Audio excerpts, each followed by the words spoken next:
Welcome to Sea Time, everybody, the off-road show that brings you all the results, news, and online shenanigans that make being online a good time. We'd like to say thank you to Fly Racing for their support of Sea Time. Please go. Welcome to Sea Time, everybody, the off-road show.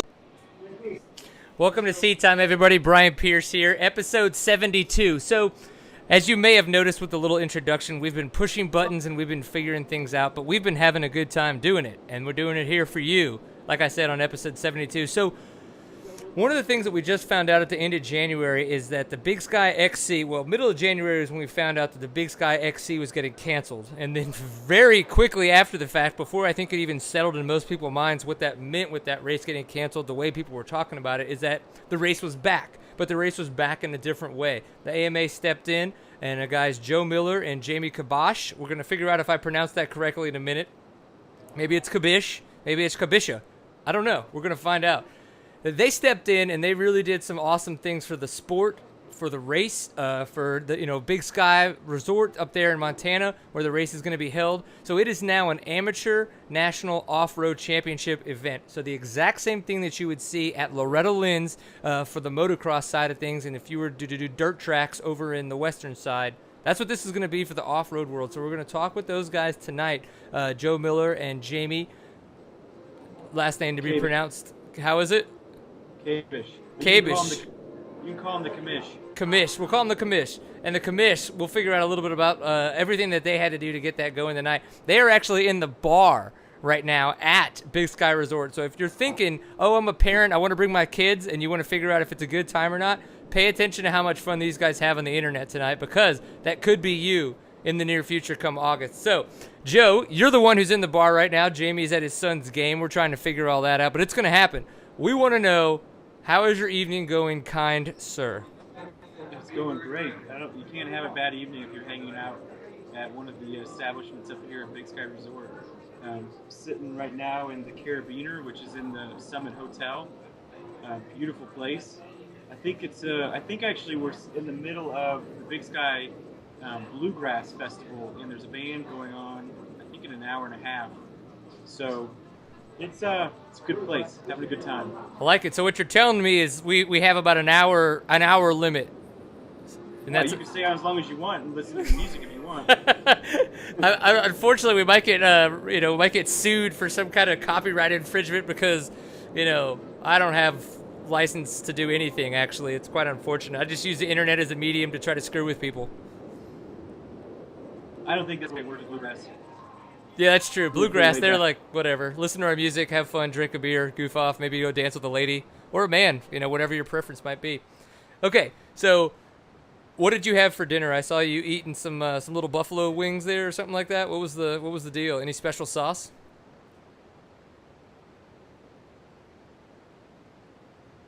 So I know I've got them myself. You won't touch them. Yeah? Was it good? Yeah, they have. Actually, this is the first time I had wings here, and they're actually really good. Kind of crispy. Love them. I like it. Okay, so I have to say that you're from Idaho, or you guys, you know Brian Elliott, who's kind of from the Idaho area. He's a Montanian, and then Dale Spangler is a big friend of you guys up there in Idaho. So for those of you who don't know, that Sea Time is being brought to you guys by Fly Racing this year, 2013. Super happy to have them on as a title sponsor. So that's how we're going to start this off. But we're mainly here to talk about the fact of the Amateur National Off-Road Championship that's going to be coming up August 24th and 25th.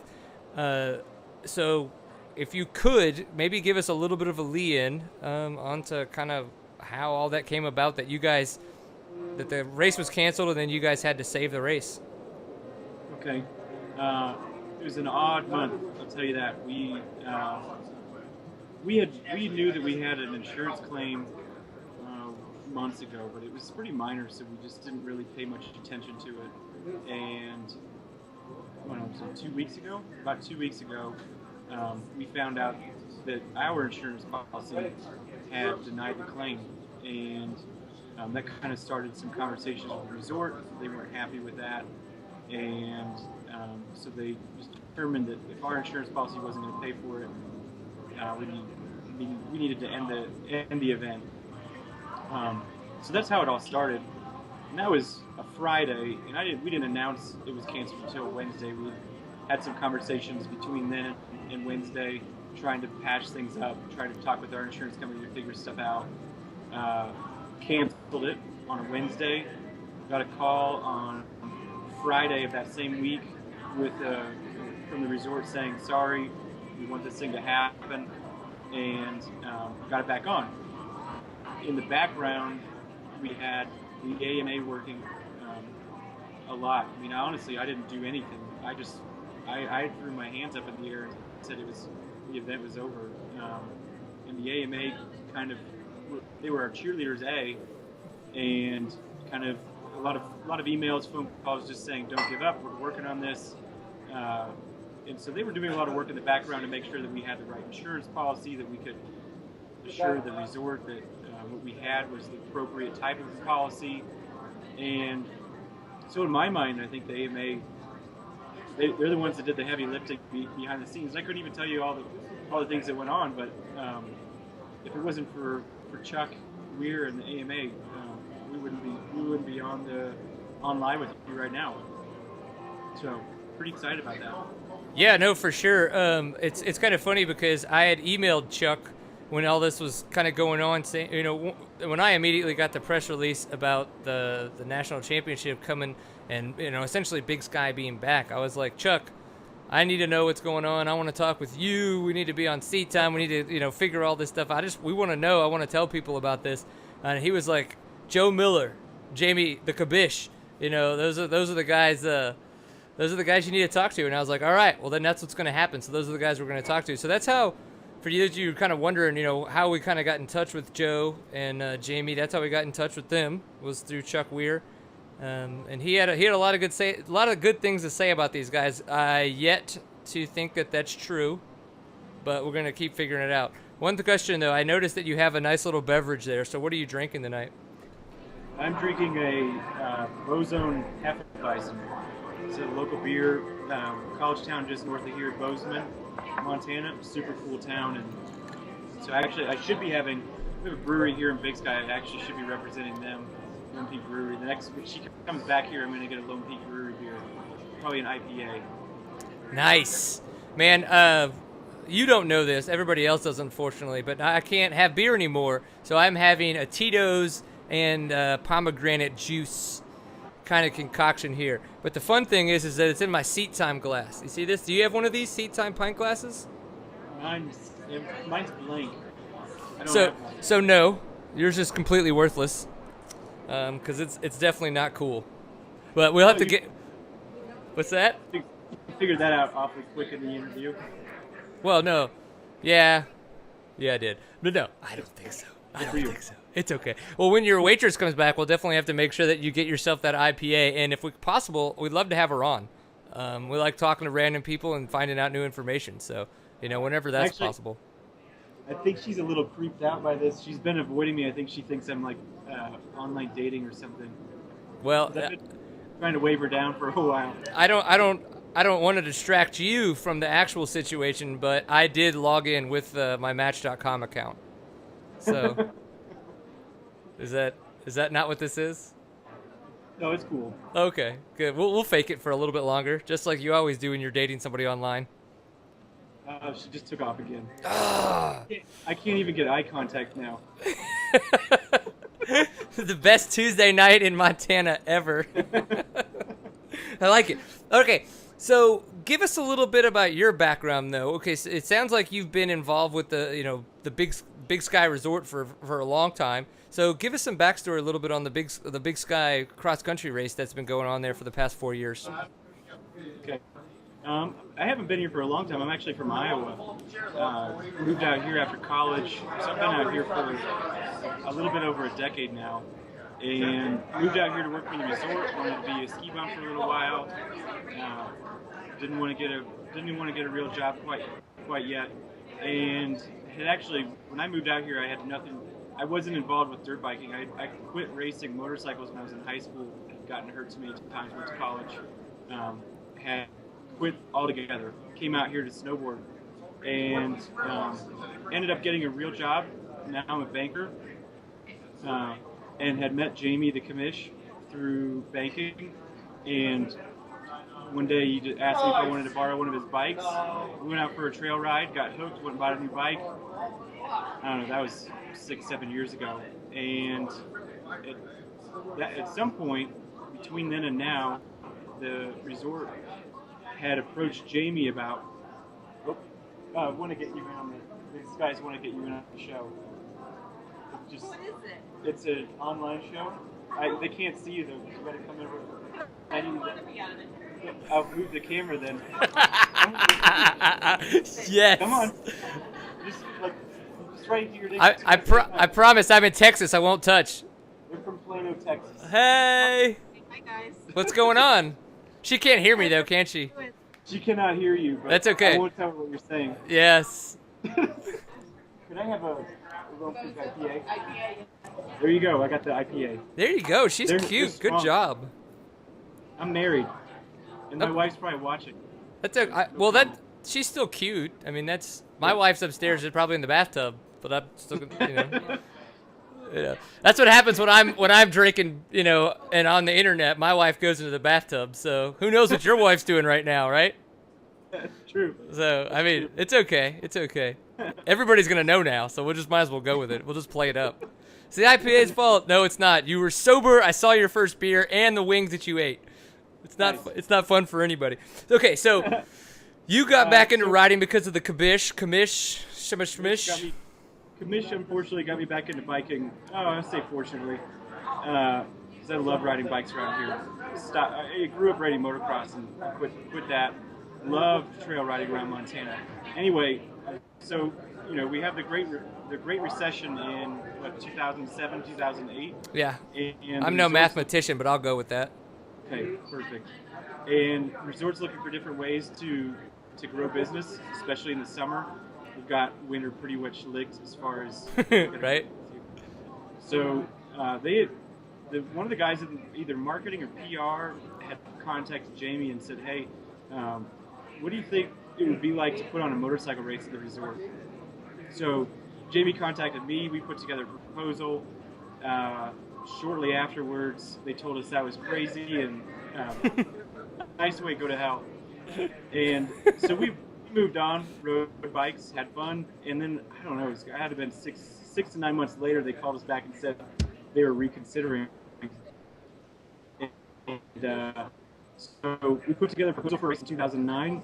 Happened really quick, and honestly, it's kind of a blur thinking back to that. But did a local race. It had 200, 250 racers show up. They had a blast. It was miserable. And the terrain was fun, but we made it really hard. We made it so brutal. And that was 2009. So that's the background. The next year we joined the West Hare Scramble Series. That's when we really got involved with Chuck and letting him know what our goals were ultimately with Big Sky and how we wanted to grow this event into a national event. He thought we were crazy because we were out in Montana. And so we've spent the last few years convincing him that we've got a really awesome venue out here. That's the short version. Hey, no, well, that's not a bad version at all. I've heard great things. As I said, when I went and rode the qualifier in Idaho, we got to meet Brian Elliott, and he is a Montanian. I don't know if that's the right way to say it, but we'll go with that. And being from there, I mean, I would imagine that he is a fanboy of the state, but at the same time, he's always talked about how amazing the Big Sky cross country terrain is that you guys have up there at the resort. So could you give us some of the viewers and some of the people listening just a little bit of an idea of how the terrain is up there? I know we've seen a lot of the videos and we know that we've seen it kill a bunch of bikes, but if you're not going out there to race or maybe going out there a little early or plan on staying late, what people can expect there trail wise. Sure. Well, I'll tell you that what you can get in Montana compared to what you get at Big Sky Resort are two different things. I mean, if you compare the trails that are 10 miles down the road, it's like we're on a different planet when you come up to the resort. Really? So, absolutely, 100% different. A lot of loose shale up at the resort. Now, to be fair, the marketing and the play up of the race really is about the pro race. So a lot of the video and a lot of the photos you see are of the pro class and the A guys, and it's tough. We have some really tough terrain. some rock climbs. We don't want to make it so tough that it's a DNF.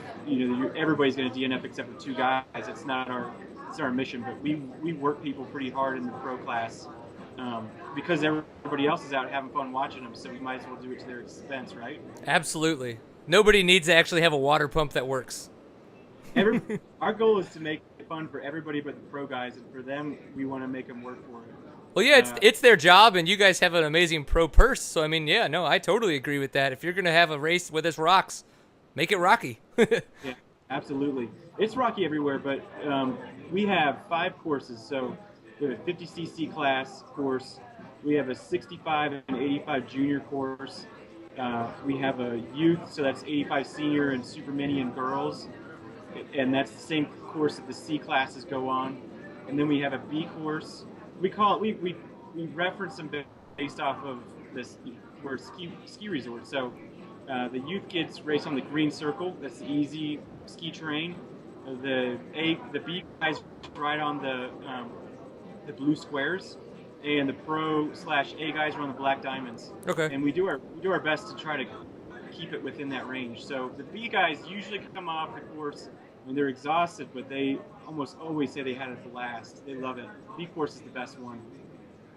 Well, that means that I am going to now become a B rider, so that if I can make it to the race in August, that I just want to race that and have fun and not be in the A class, because that sounds already like it's going to be work, and I don't want to be there for work. I want to be there for a good time, right? I'll tell you, you sound like everybody in the industry, and we put the industry guys on the B loop, so you're good to go. Oh, so now you're saying the way I talk, I sound like I'm slow, even though I think I'm fast? No, every time somebody from the industry, every time somebody calls that's in the industry that says, "Oh, don't make me go up that section that I watched on YouTube," we try to have the industry guys have a good time, so we don't send them out on the A loop. So unless you're racing for a national championship, then you're going to have to race your class. But if you're just out here to have fun, we'll put you in the industry class and you'll get a good taste of it. Perfect. Well, that is a great lead-in to what we're going to talk about next, which is actually how we're going to, distinguish in between different classes and times when people are going to race while they're at this championship, and then as well how they're going to qualify for it. But before we do that, as we always like to do here, we like to thank our partners here on Seat Time for partnering with us. They're great supporters. They help us do this. They help the fact that we can bring on guys like Steven, who are good friends that have really been helping out Fly Racing. Fly Racing has done an amazing job, and not just really kind of coming in and creating a new brand within the off-road market. I mean, they've been around for a long time, but they're really making a big push there in the off-road market, with Jason Thomas and Stuart Baylor. Jason Thomas may not be a Fly anymore, but he was when he won his championship, so I'm going to go with that because it's awesome. And, of course, they got guys like me who they pity enough to help out with a little bit of a Fly discount, so I really appreciate them for that. But they could do the same for you, so flyracing.com. Please go check them out. We've been talking about some of their chest protectors that they've been coming out with lately. Obviously, really good stuff. Been developed by Liat, but then designed by Fly Racing, so it's got the great look of flyracing.com that you guys have been known to like. It goes well with the Liat brace, obviously, since they're designed to go together. So we thank Fly Racing for their support of Seat Time. Please go check them out at flyracing.com. Thank you for the support. Okay, so thank you, Fly. Meow. That's what we say. But so I guess I want to say this from my own inner desire to qualify for this race. If I were just to go, oh my God, yes, I want to be there, how do I qualify, to, in the most layman terms, obviously not, there's just big picture, how would you answer that question? Okay, I'm going to try to be layman's terms here. So, it's unique from Loretta Lynn's. Loretta Lynn's is set up with areas and regionals. And I'll be honest, there may be a day where we go to areas and regionals with this event, but we're going to kind of move into that slowly and give people an opportunity to come out here and experience this thing. But that being said, you will have to qualify, but we're just giving you more options to do it. So the easiest way to qualify for the race is through the Big Sky qualifiers. There are 12 events, 11 of them in the U.S. There's also a race in Alberta, Canada, where if you're in the top 10 in your class, you're in, and that's it. So for you, you'd want to go to the Blackwell, Texas National Enduro. You are And correct. qualify for that. That's the closest one to you. We tried to be we tried to get as many different regions as we could.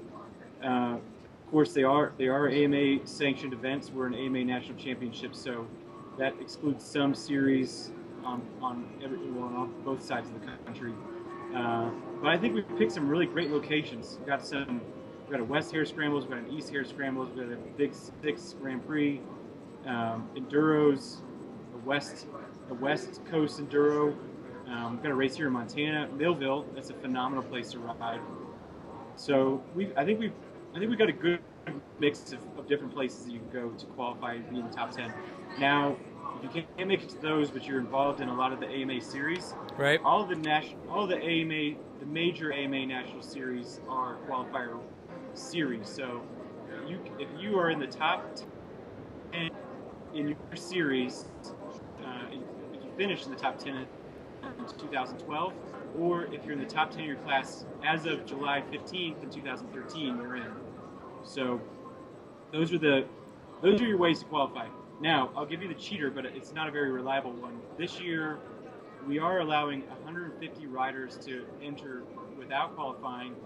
Those spots go on sale July 15th. We had 200. We actually had a qualifier, a version of this last year. It was kind of a soft opening, if you will. And we had 200 open spots. So this year we're at 150. That will eventually go away. There will not be open spots for this race within the next 2 to 3 years. But we will probably drop it by 50 every year until this thing is established. And then it's on. Then it's the Loretta Lynn's of off-road racing. I love it. Well, that's awesome. No, as I said, I definitely, when I read this press release and put it out on Seat Time, I was like, oh my gosh, this is something I want to do. I want to be here. I want to be there for that race.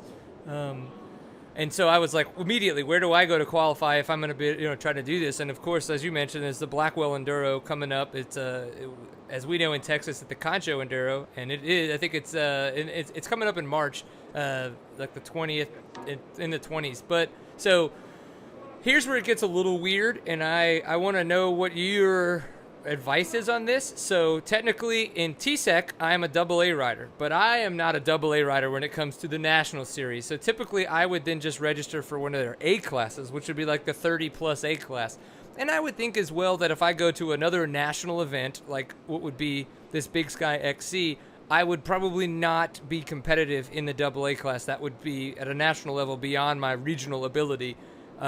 So are you making fun of the KTM Talk forum that was going on last week? Actually, I am absolutely not, but I would love that we could talk about that, because it may unfortunately completely be my question, because they were like, well, you signed up for the 30 plus A class, but you're a AA rider. I'm like, I was like, I'm not gonna go to a national race and race AA ever. I shouldn't. That would be asinine. So so what's your take on that then? And what's your take on the forum post, apparently? I usually hesitate to even get involved in forum talk, because it's usually, the life of a forum is a complaint and then a whole bunch of bitching about it, and then a few smart ass comments, and then everybody moves on to the next complaint. So for our friend Jared Bolton, exactly what he's looking for in life, right? I know he was on there. I know he was watching. He was reading my comments. I turned out to be the one that seemed like the uptight, by the rules guy, but I was trying to give advice because, Jared put on who it was from the pro class that we were in question about. I can't remember the enduro guy. I feel bad because I should know his name. I'm just having a brain fart, but. So here's the truth. And you're going to a national, so you've got to follow the rules. You're an A guy, so I talked with Chuck about this. As an A guy, as a AA guy, I should be specific, you need to be racing in the pro class. Justin. Is it Justin Sodi? Is it Soleil? No. Maybe it is. Maybe Jared has. Oh, Justin Sodi. Okay, yeah, no, I see what you're saying. Okay, so yeah. Really, what I was trying to do at that point was, I know there's a lot of debate about whether Justin could ride a regular A class in National Enduro while racing XC2 and GNCC, and again, I was just trying to let Justin know that, man, I'm looking at the rules because I have these sorts of issues come up at my own event, and if he came out to my event and somebody protested him, I'd have to disqualify him. So the answer for you is, if you come out and you're a AA guy, and somebody from Texas knows that and protests you, I've got to disqualify you. And it's right. just as simple as that. Region or not, the AMA rules, if you're in a pro class or a AA class, you're considered a pro. So the only time you can move down to, say, a 30A class is if there isn't a pro or a AA class being offered at the event you're going to. So I went onto the GNCC website, and they classify the XC2 class as a pro class. I mean, it's very defined. So it is what it is, whether I like it or not, or I feel like you're going to have a miserable time in the pro class. If you come out, you're racing in the pro class. So I'm officially racing in the industry class is what you're telling me. Well, why the hell did you sign up for the AA class if you're not a AA rider? Man, it's not my fault. It's TSEC's fault. This was last year. The past couple of years, I've been riddled with injuries, and as well, I've been getting fat and not riding as fast. And this was my last year. Once you become a AA, you have 2 years to keep it. If you don't earn it, the next couple of years, just because they always know that people could have off season or off years, all that kinds of stuff. And this is my last year to kind of have that AA without technically having earned it the year before. And so I was like, give it to somebody else. I don't need it. And they were like, it's your last year. Just take it. I was like, you sons of bitches. Okay, fine. And so, of course, I have my own row, and I'm like, shove it. It's like, but it's fun. It's different. But I guess that means that I'm definitely going to be riding industry if I'm going to be up there in August. Here's what I tell you. Send in a written request to the AMA to get your class down to the whatever A class you want, and show that letter. And if they accept it, I don't know what it takes to get accepted. And maybe you have to just show that you're really, really far back in the AA class. That my balls have shrunk enormously. Right. Show up with a letter. I mean, hell, if you want to race in the Vet 30 class, I'm the kind of guy that I don't care as long as somebody doesn't protest you. But if you get protested, it's DNF. And maybe you don't care about those things. I know listening to or reading about on that, and the way I would have expected him to answer is he didn't care that he went down. If somebody DNF'd him, he wouldn't care a bit. And a lot of guys are that way, but I would think if you're coming out here and you're going to sign up for the Vet 30 class, that you'd be disappointed if I had a DNF you. And I wouldn't want to do it. I'd be bummed if I had to do it. Yeah, I think we've become pretty good online friends. So for you to have to DNF me in public, in person, that would be traumatizing to our relationship. I'd have a single tear for you. Yes. Uno tiro. Okay, well then I do have a question that came to us from Brian LeDuc in Idaho, and he was asking, let's get this right. He's like, my son is an 85 junior. We're planning to race the Montana race, the Pipestone cross country. Do we need to do any other races, or does he just have to finish in the top 10 at that race? No, so again, there's two different routes. There's the single race qualifier, or it's an or, not and, it's an or you can qualify through a series. So if he goes to one of those 12 events and his son qualifies is in the top 10 in his class, he's in. Okay, cool. Well, then that's good to know. And as obviously, if anybody else, if there are any more questions, please bring them forward. I'm going to type that in as actually I was typing that into the chat room. Obviously, we'll see if we come up with any more of those. If you see them before I do, you just let me know. And if not, that's okay. We'll keep talking about other stuff. So I'm just really excited. Jared is now following us on Twitter. Thank you, Jared. Oh, look at that. See, you guys got one whole new follow out of this thing. Yeah. Yes. I mean, unfortunately, I know him, and he's not going to spend any money at your resort. So, It's not my resort. Yeah, I just live- I mean, they just pay your salary, so. No, I'm a banker. I manage a local bank here in town. Wow, so we're finding out a lot more about you. So you don't even work for them, you just promote the races? Absolutely. I've worked for them in the past when I first moved out here, but I'm a local banker in Big Sky that happens to know a lot of people that work for the resort. Okay, so I just thought we missed an integral part of the story where you went from being said banker into said Big Sky Resort employee. That's not true at all. Opposite. You actually probably run all the funds that keeps their money going, and if you don't, you should, because that sounds like I don't run their fund. you should. Will you run mine? Yeah, send me a check.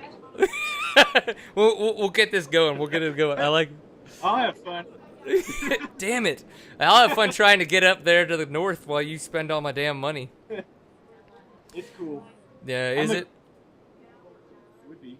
I think so. Okay, so I know that there's all kinds of stuff that Jamey's probably going to be able to talk about when he gets here about this kind of race. So right now, though, overall, any other highlighted points, key points, things of key nature that you can think of that everybody should know about towards coming towards the race this August?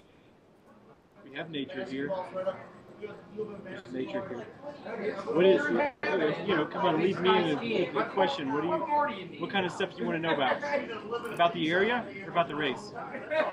I want to know a little bit more about the race in the sense that it's a very, very, it's still early. So is there any chance of there being any kind of besides getting a #1 plate, any kind of incentive for people that are going to be driving, say, from all the way on the East Coast to try to make it to Montana for this race? Sure. I mean, you could look at incentive a couple different ways. I mean, we were fortunate enough to get AMA contingency for the event. So that's pretty cool. They're the first ones to come on. We've had contingency for Big Sky while we were part of the West Hair Scramble series with a couple different. I can't tell you who was doing that. I believe we had contingency for that series. It's difficult if you look at off-road racing events. There are no one-off off-road events that get contingencies. You're either part of a series or you race motocross if you want to do one-off events. So it was a big compliment to get AMA contingency, KTM contingency for our event. Again, if you look at KTM's website, I don't think there are any other one-off events that have contingency. Right. I mean, for me, if you're thinking about incentives coming out to Montana, we have a lot of people that come out from all over the country. We've had people come from Florida, so we've had people drive from a long ways, and people love the racing, of course, but Big Sky, Montana is a phenomenal place. I mean, on the other side of the mountain, Big Sky Resort for skiing there's 3 different mountains up here, all connected for skiing. When you get up here for the race, we're on Lone Peak on Anasite, which is the neighboring mountain. You've got downhill mountain biking. You've got a ton of fun things to do around here. I mean, if you're into relaxing things, you can head down to Yellowstone National Park. But if you just want to spend time in Big Sky, you've got rafting, fly fishing, mountain biking.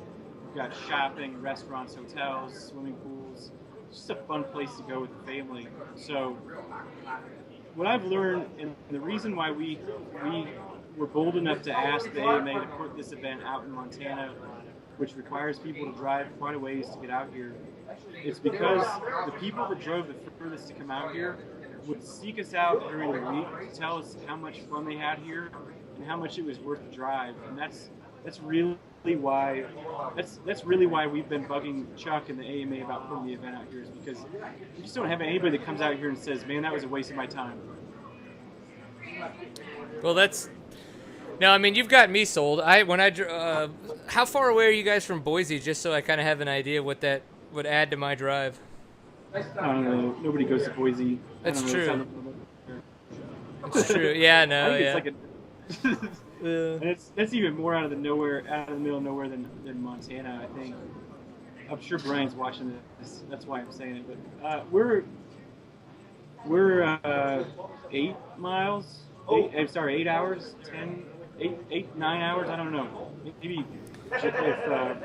All right, let's do this. I'm gonna do this. Google Maps it really quick. Oh, hey, I got the commish on. Kabisch, yes. You can do whatever you want. The bartender won't come over. The lady won't come over here anymore. Well, we'll be lucky if she comes over. Yeah. Okay, I can tell you that it would be a 23-hour drive for me from McKinney, Texas. Well, And it tells me that this route has tolls as well. it has holes. Tolls. Like tolls. Tolls. You can get around tolls. Where's that? Oklahoma? Yeah, I guess so, probably. I don't know. Yeah. I've been on a lot of those toll roads. It's a commitment. The race out here is a commitment. I mean, I tell you, growing up racing motocross, we drove all over the damn place to race dirt bikes, and I'm not afraid to tell people that this is worth the drive. I've been to a lot of places that I wish I hadn't been to, and you'll have a blast if you come out here. Well, I'm looking forward to it. I think it'll be a lot of fun. What's actually funny is it's saying that it's 5 hours shorter than it was for me to Boise. So I think you're absolutely right that Boise might be okay, but this is probably going to be a lot better. Yeah, I wouldn't go out there. At least not more than once. After that, you realize that it's not worth it and you wouldn't do it again. I know Brian will try to get you to fly to Boise and road trip from Boise to Montana, but seriously, man, if you need a ride, just give me a call. The airport in Bozeman is phenomenal. It's a beautiful airport. We've got direct flights all over the place. Atlanta. Actually, you know what? I don't think they've announced it yet, but there is a direct flight from Dallas to Bozeman that's starting this summer. So there you go. Whatever. That's serious. Did you have them make that for me? I was like, I've got 20 minutes before I'm online. Can you please get me a direct flight to Dallas? I have got to get there because I know that one conversation with this guy on the internet is not going to be enough. I need a direct flight. I was not going to be sold on it. We're scheduling this now. Yeah, I know. Well, you're working my way. I think that I would actually love. I can't make a family commitment to this yet, obviously, but I would love to say that if I could get at least 10 Texas guys qualified, or if they were to be able to purchase their way in through the 150 spots that you guys have open in that ability, I would love to be able to find a way to get their bikes up there, to drive them up there for everybody, and to kind of make sure that our Texas people were supported and had as much pintfuls of awesome, obviously if they're legal, water if they're not, as could be had in those kind of conditions. So I would be willing to do that if my wife is not willing to kill me over it. I was lying about the depends earlier. I'm going to the bathroom. You can talk to Jamie now. Okay. Right back. Check. Hey, what's up, dude? So do you feel like you just got thrown into the fire pit? I did. Yes. So you're Jamey Kabisch. Nice to meet you. Yeah, the commish. What's up, dude? Not a whole lot. Just got done watching my son play basketball. Nice. Well, did he win? Yes, they won. Nice. Well, there's always that. Oh, yeah. So it's a small little town, Big Sky, Montana. I don't know if Joe told you much about it, but it's a little resort community. Yeah. So I think he's got 12, 13 kids in his class. All 5 boys, 5 basketball team. Right. So there's a couple of underclassmen that play with them. So it's a lot of fun. Heck yeah. Oh, yeah. I like it. Well, is he a star of the basketball team, or is he just kind of one of those unfortunate, like myself, like a seat warmer? No, he's not a star. I'll say he's a solid contributor. Ah, that's okay. I would group with a good kids, so I would have not even been considered that when it came to basketball or baseball or anything else, unfortunately. So he's a lot better dirt bike rider than the rest of the kids on the team. I like it. So Joe was mentioning that you were the one that kind of came to him and was like, hey, we need to promote this. We need to try to promote this race to Big Sky Resort. They're asking for, maybe kind of a motorcycle race. So could you give us a little bit more idea how the resort came to you originally and then how you went to Joe about bringing on the Big Sky XC race, the original one? I almost have to give credit to the GNCC out of Snowshoe. Okay. It was. I've never raced a dirt bike until I moved here 7 years ago, and started getting into it. I actually did the Baja 500 a couple of times. Just been riding, racing, having fun with my buddies. Yeah. So we get start watching some of the races on TV, and they're like, "There's a race at Snowshoe. Like, we can do this here." So we got some contacts at the resort. Joe knows some people up here, so we started talking, just kind of fishing around, like, what do you think? Is this a good idea? Is this not a good idea? Rehashing this again. Yeah. Hey, this is from his side of the story, though, buddy. Well, you'll find out that I'm a liar. So Joe overpromises and underdelivers, and somebody's got to help set up. Somebody's got to save his ass. Yeah, so somebody's got to come in and actually do the thing. This is how our conversations usually work.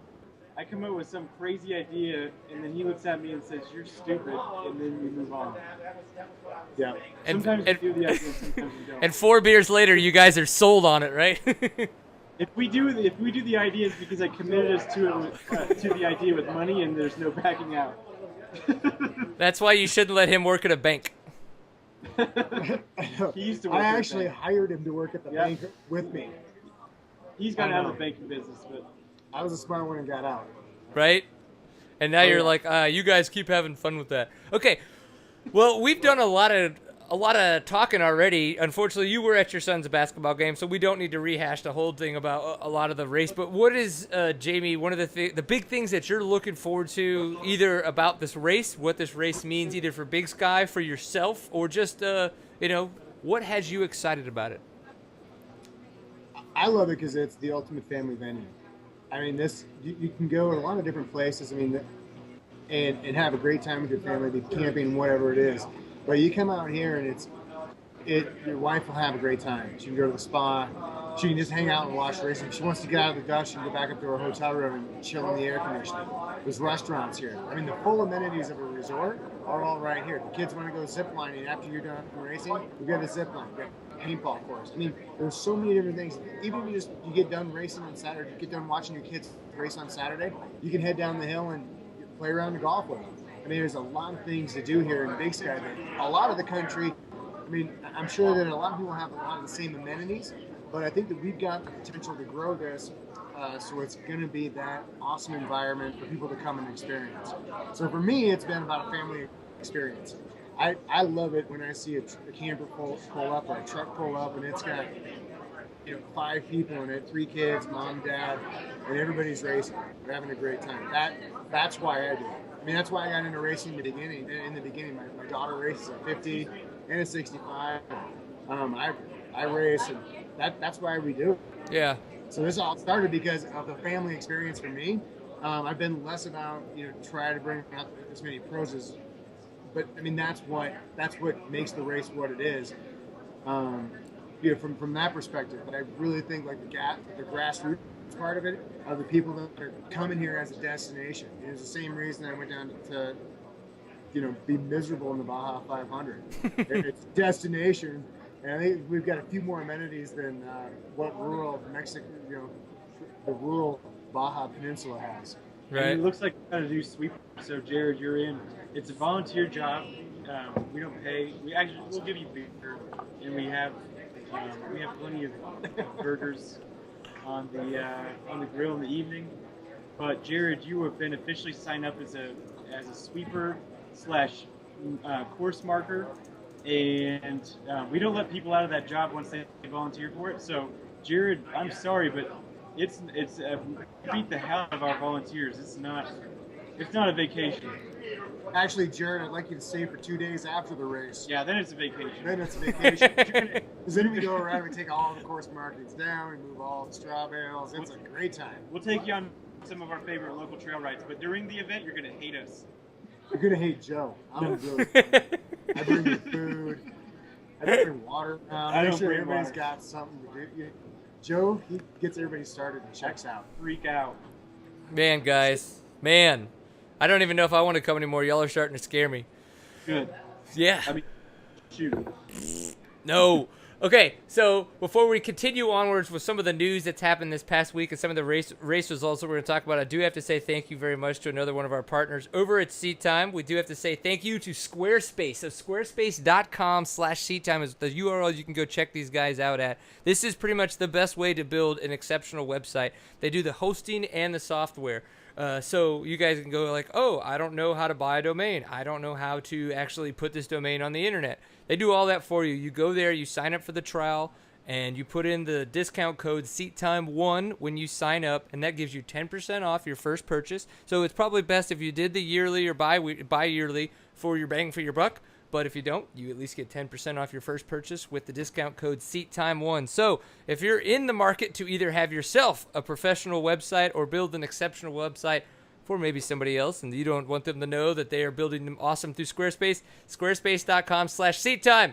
And the discount code is SEATTIME1. Thank you, Squarespace, for your support of SeatTime. Okay, one of the awesome bits of news that happened this week that just totally blew my mind was the fact that the owner, Stefan Pierre, who is the 51% owner and CEO of KTM, bought Husqvarna from BMW with his own personal company. So in the northwest of Montana, and you guys are club motorcycle riders, that's fine. You guys, this is not your day-to-day life, but is that kind of like weird to y'all that even though it's not KTM that bought Husqvarna from BMW, it's still the CEO and majority owner of KTM that bought it? And technically it's his company, but still, it's him.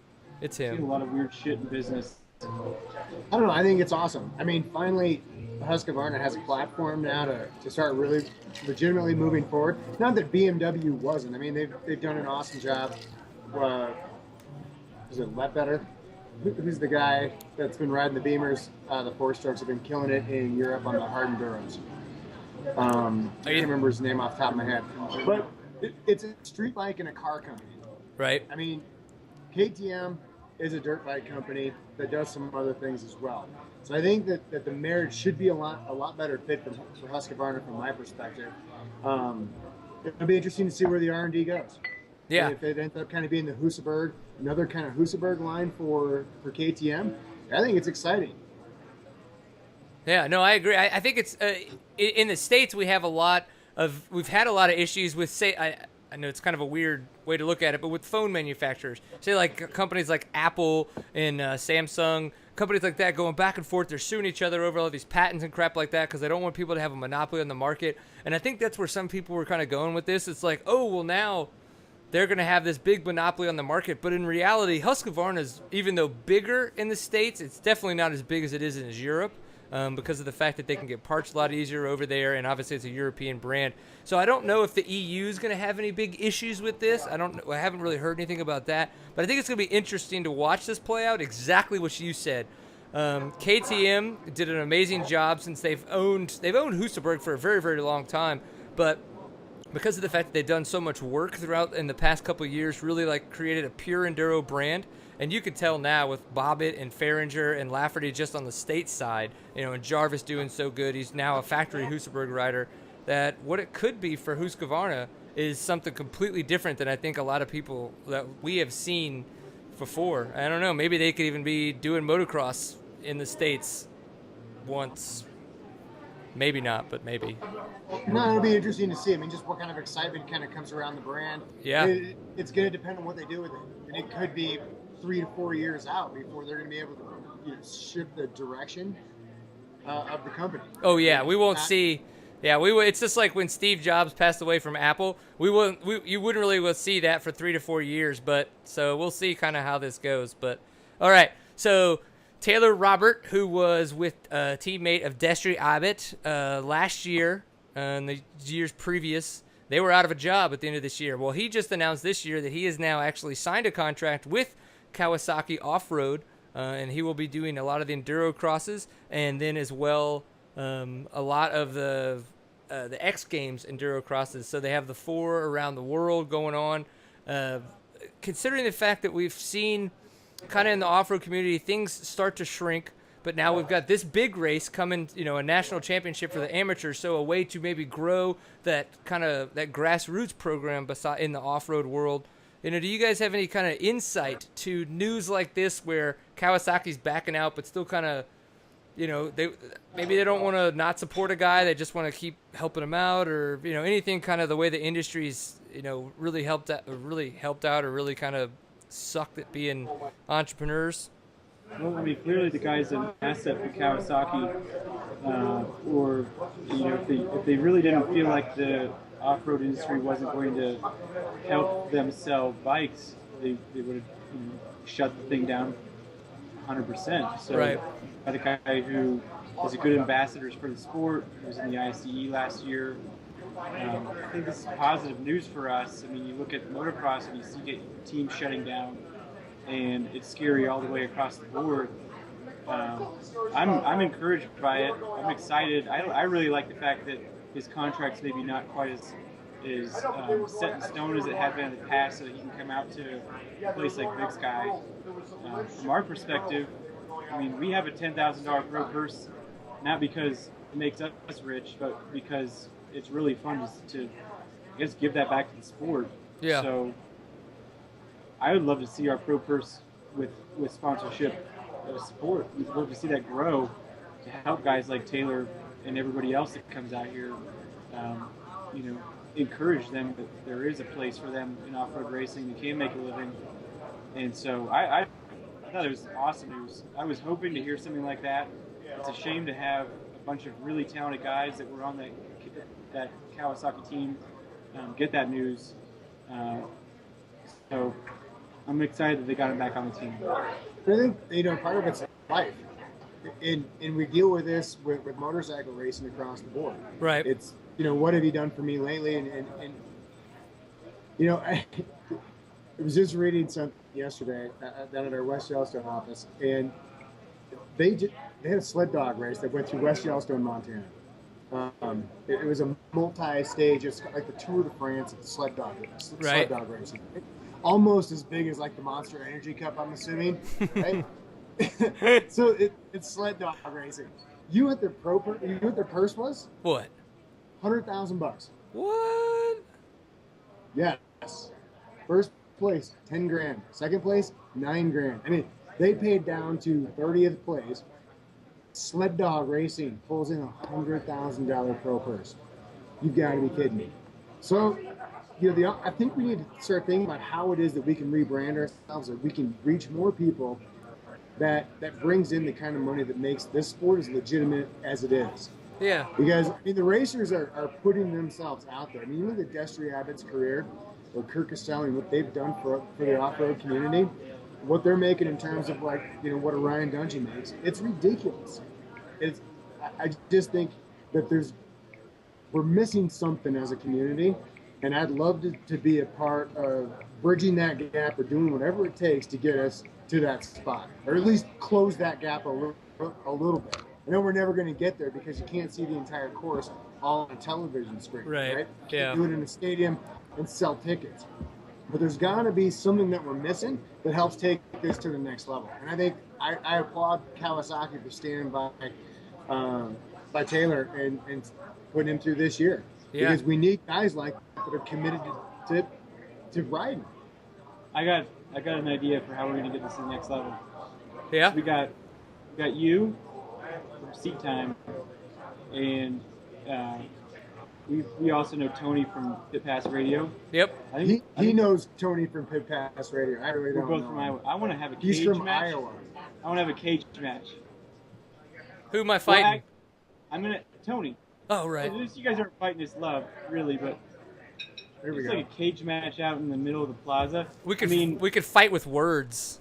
We got to figure out some money because our insurance policy excludes cage matches. Ah. But I think we could get I don't know how much it'll cost, but I'm sure somebody will pay for it. It's like MTV Deathmatch, the celebrity deathmatch from back in the day. Oh yeah. But not celebrities at all, unfortunately. I like Mathis and Kevin Kelly in there too. Yeah, Mathis. I think we can have a freaking brutal. I mean, it's like I don't know. Give me a second to come up with a term for it, but we're gonna have some sort of not a rumble in the jungle. It's gonna be mountain related, but This would be awesome. So you're saying I don't have to wear clothes and I can have a big ass beard? Cannot wear clothes. What You about have those to have a big ass beard. sumo wrestling outfits? Those balloon things?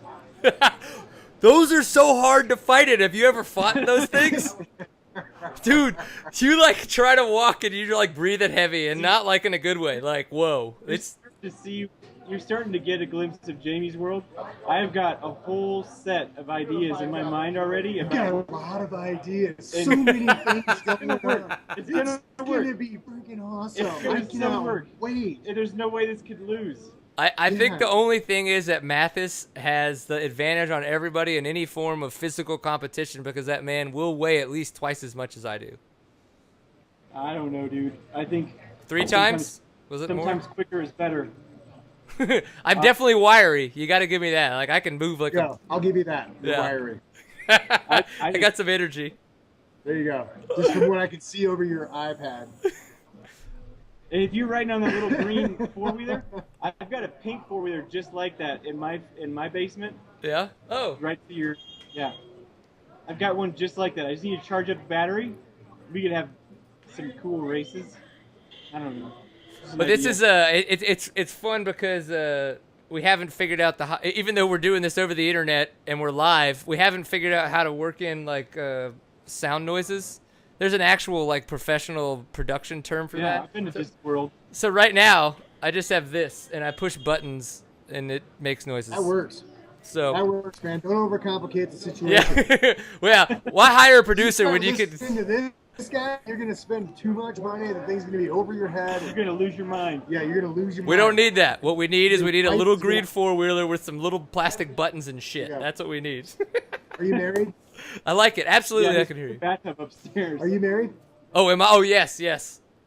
Your wife's in the bathtub upstairs? That's Yeah. what he told me. Yeah, no, it's actually, it may not be true now, but when I told him earlier, it was. I don't know because unfortunately we don't actually have internet access via any kind of camera to the bathroom at this point in time. So. Right. I don't know if you want to keep tabs on her that closely or not.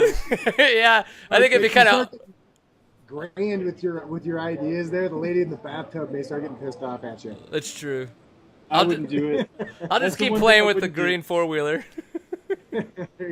No, it's actually for my son. He's like 6 months old. And my parents, his grandparents, got it for him. So, you know, and they obviously can't. You do a Power Wheels at 6 months, but we just put him on it and push the buttons for it, and he's like. So Everybody laughs. best time with your kids you can have. Oh man, I had a brain fart over one of the things that you said that actually I really enjoyed. I may come back to it. I may not. From him? No, you actually had a really good point, Jamie, that I really liked. That's okay. We got sidetracked. It happens. It's either going to come back to me or it's not. Sled dog racing. It did have to do something with sled dog racing because sled dog racing, it seems interesting because I would say that is even much more of a niche sport than our sport. No kidding. Yeah, I would like- go sled dog racing with my kids. Like, I'm picking it up if it costs. if you can get that much money out of it, yeah. My 8-year-old daughter's gonna be running freaking sled dogs against me. So it's like, but you got to have snow to do that, right? Even to practice. At least with a dirt bike, you just need dirt. And even then, as long as you have not a cop down the street, you can ride it wherever you want. Yeah, for the most part. It's just crazy. $100,000 purse for a multi-day sled dog race? Some sponsor Who got writes screwed. the check for that? Not me. Mucklucks? Mucklucks, bringing you the IKEA. 3 days. IKEA. It's just all over the web, Yukonuba? too. What's it? Yukonuba. Yukonuba's got some cash. I don't even know what that is. It sounds It's a dog dog food company. We It overpaid sounds for our dog food dirty as subscription. shit, though. But it's all the dog lovers that are thinking they're being inhumane to these poor freaking dogs that have to pull a fat guy across the snow. They don't want to give him Before it is. Roy. They can't pull a skinny guy. They'd have to buy him more clothes. No, they've got guys like Uncle Eddie out there that you're pulling around. Family vacation. So more like Jared Bolton is what we've been talking about. There you go. Ooh, I like. Somebody was asking if Wygant can qualify for the Rumble in the Jungle. That was our volunteer that was asking. Absolutely. What do you think? We don't discriminate out here. Yeah, we just hate.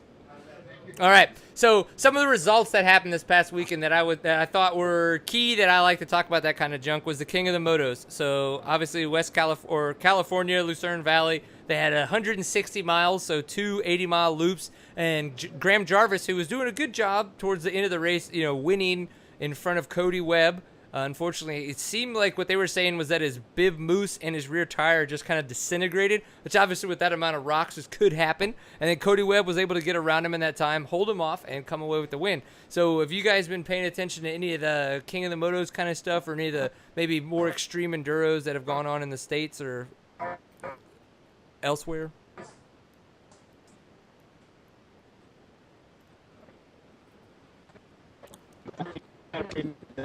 On the live feed. Lives on.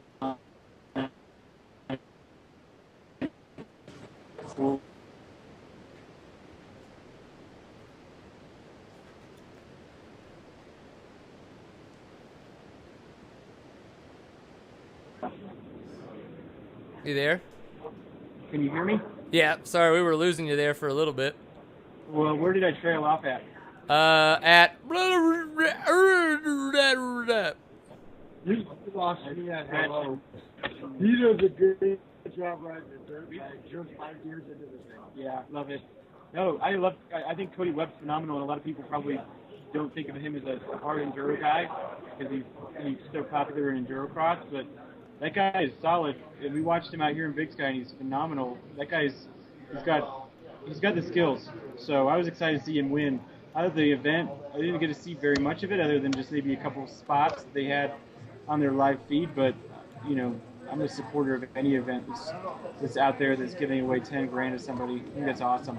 No, certainly did a great job with the event. And Cody Webb is legit. That guy shows up and he is all smiles, jumping around, bouncing on his unicycle. Yeah. And you're like, oh, what's going on with that guy? And he's like, okay, well, I'm going to go I'm going to start jumping rope on my bike stand. Like, I would fall. Like, my jump rope would kick out from underneath me and kick the bike stand. And I'd kill myself. So, Cody Webb is the man. Plus, he is the happiest guy in the pits. He takes time and talks to anybody that's around him. I mean, you talk about an ambassador for the sport, the off-road community. I mean, he's a good-looking guy. He should be the face of off-road racing. Heck yeah. He has like the whitest teeth known to man, too. I noticed that we did an interview with him a couple months ago after Endurocross in Vegas. And, man, that dude's teeth were just like, boom, like straight up white. He's never drank a cup of coffee, or he whitens the suckers once a week. I mean, it's crazy. Yes, he probably does both. Yeah, I like it. Well, good. Much coffee. He doesn't live off of dark and stormies and coffee like I do. Is that dark and stormy? Yes. Damn it. I'm glad to see that you guys were excited about him winning, because I know I was. It does suck that Graham Jarvis lost, but at the same time, he's not American, and we're in America. So, American won. What up? He hasn't been to our race, so we're not rooting for him. I mean, he's got climb gear on, which is awesome, so we support him. But until it comes out to the Big Sky race, we gotta root for the guys that have been out to Big Sky. Oh, I hear that. And then we got Taylor Robert in third, Dusty Rabbit in fourth, and then Brian Roper, who, go to him because I don't know who he is. That's okay. In fifth place. So Destra, who was third last year, comes back with fourth, and then Taylor Robert, who we were just talking about, signing his Kawasaki deal, in third place. I know that I don't think I could finish that race, let alone place in the top 5. So we actually had a local Montana kid last year that finished. Oh yeah, he was in the top 5. Saucy was in the top 5. Yeah, nobody Some heard of kid him. you've never heard of.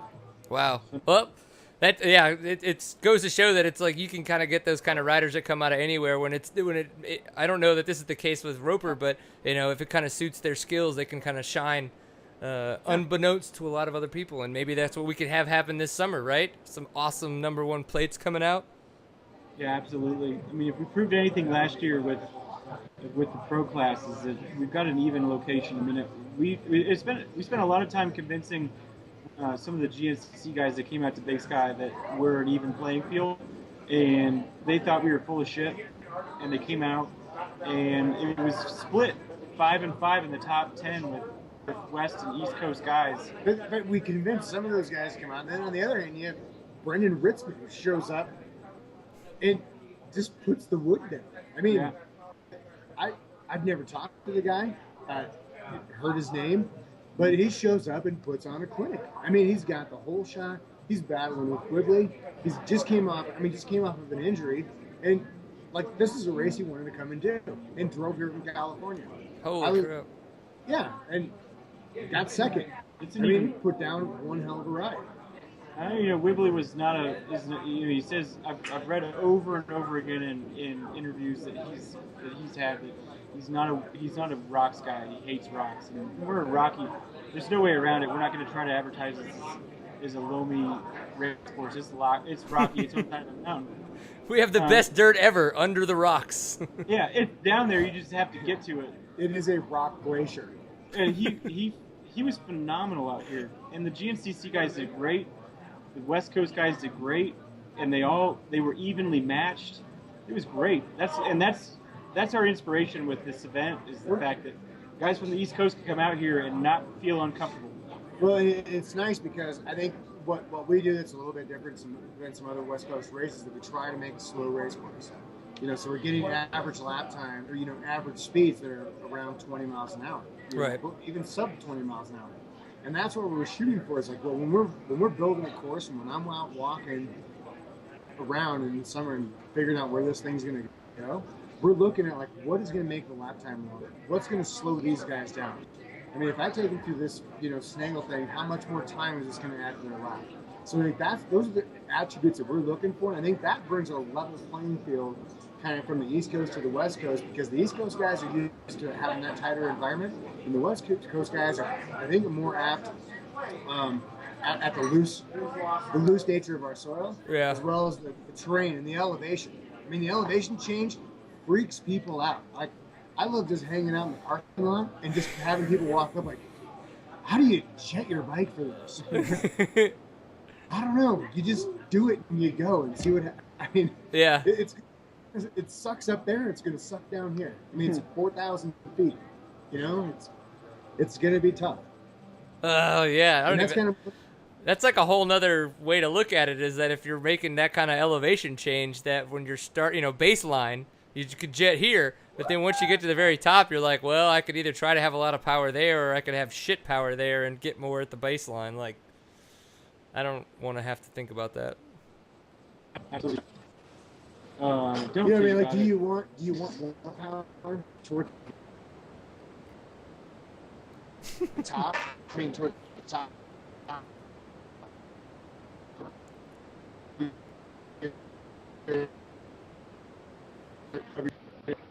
You there? Yeah.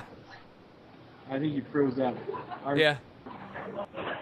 You got so excited about what we had to say that you just couldn't hear your sound. This is nice headphones. My wife got me these for Christmas. I think they're fantastic headphones. Well, the good thing is that you guys are amazing fillers. So whenever I slack on my job, you guys are the ones that are making this happen. So I really appreciate the fact that you guys are so amazing at what you do. We're just here to watch Ohio State Michigan play because it's a close game. It's I 38 to cannot 37. believe how freaking ugly I cannot stand Michigan. What is up with this? Wolverines. It's bright Terrible, yellow. bright yellow. They have yellow, bright, fluorescent yellow. We're going to socks. commentate a game that you can't see. I know. I was like, You went it's from a good filler to a bad filler. it's dirt bikes, right? I don't know what they're wearing, but it's like they got spandex on their knees. And Is that Did you is guys it, talk about Supercross at all last week? we didn't talk about Supercross at all last week. We just kind of, because I guess like we were just kind of waiting for you, and so. you're all right, because you asked me on Monday, hey, we're good, right? And I was like, oh, I actually have a party at home, and I forgot to tell you about that. And It's all good. so you're cool, right? Oh yeah, I got nothing going on. I'll just hang out with you guys all night. What time is this thing in? well, technically it ends when you guys want to go home. But I can hang out for however. If you guys want to talk a little bit about Supercross, I would love to talk about that. The fact that Ryan Dudgy came in with the first win, I was super excited about that. We got all kinds of, and then Ken Roxon coming away with his second win. I think it was a pretty amazing weekend.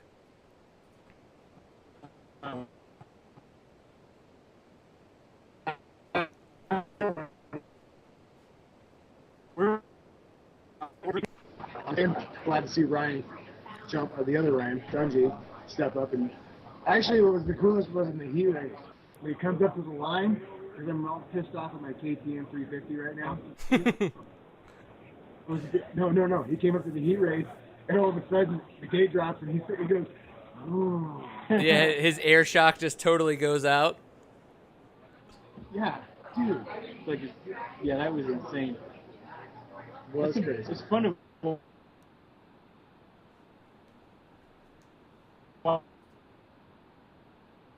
watch it like that, though, because you just see it on the fly like that. Yeah, James wanted to get a drink.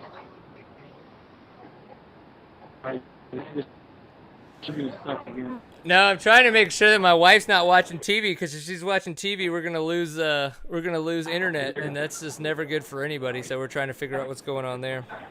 Somebody's heckling me in here. Yeah, you gotta get back in the bathtub, for God's sake. I know, it's like, stop watching TV, get back in the bathtub. What the heck? What do you guys? You guys don't have a satellite, for God's sake? What's that? TV.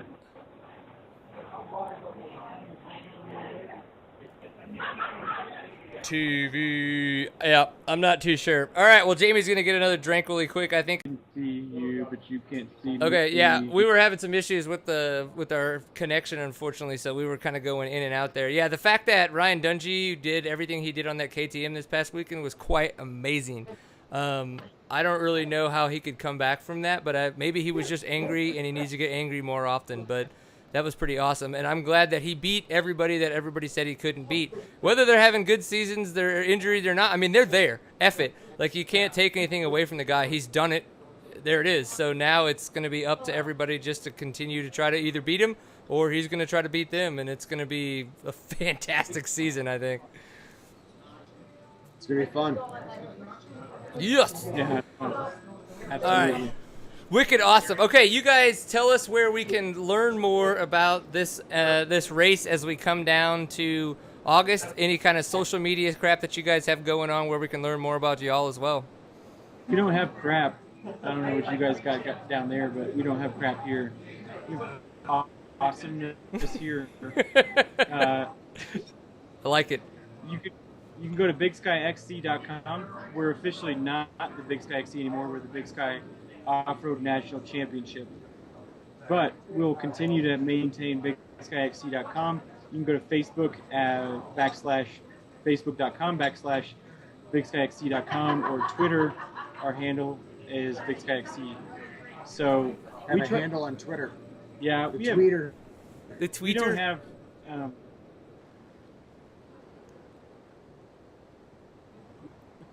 We don't have big antennas on our trucks, so we don't really check each other's TVs. We handle on Twitter. I don't have a handle on it, but I kind of get it a little. So you can check that out there. We try to keep Facebook especially up to date. So if somebody's really going to find out what's going on with Facebook, and that's the best way to send us. We try to keep up to date on information.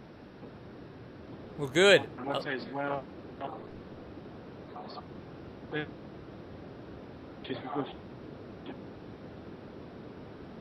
Qualifying rounds in order to run for the tide. Also, go to YouTube. YouTube, okay.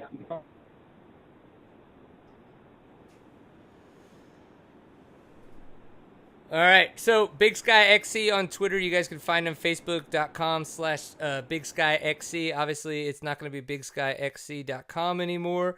It's going to be the Big Sky Off-Road Amateur National Championship. So that once they get the website updated with that, we're going to be able to move forward with it, and it will be the way it is going to be. Obviously, this has been Seat Time. SeatTime.co is where you can find us on the internet, and as well facebook.com/SeatTime, and on Twitter, which is twitter.com/SeatTime.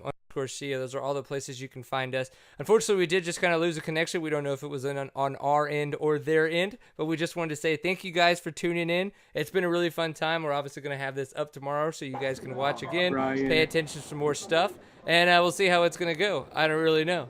So we thank everybody for paying attention. Enjoy a pint full of awesome. This has been Seat Time We'll see you guys next week. Thank you!